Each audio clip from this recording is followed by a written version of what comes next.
1 ml۔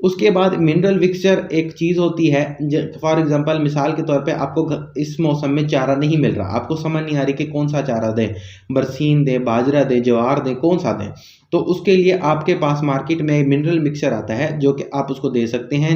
चारे के साथ थोड़ी सी मिकदार उसकी मिला के डाली जाती है। इसके ऊपर मैं डिटेल में एक अलग से वीडियो बनाऊंगा। अगर आपको वीडियो चाहिए तो आप मुझे कमेंट करके बताएं।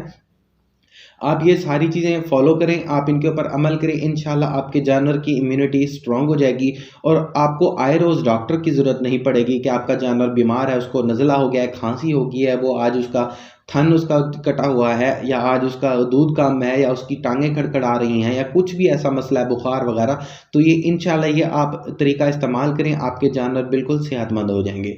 तो ये थी आज की वीडियो। अगर आपको वीडियो अच्छी लगी हो तो इस चैनल को सब्सक्राइब कर दें और लाइक करके हमें बताएं कमेंट में कि आपको वीडियो से फ़ायदा होता है या नहीं। मिलते हैं आपसे अगली वीडियो में, तब तक के लिए अल्लाह हाफिज़।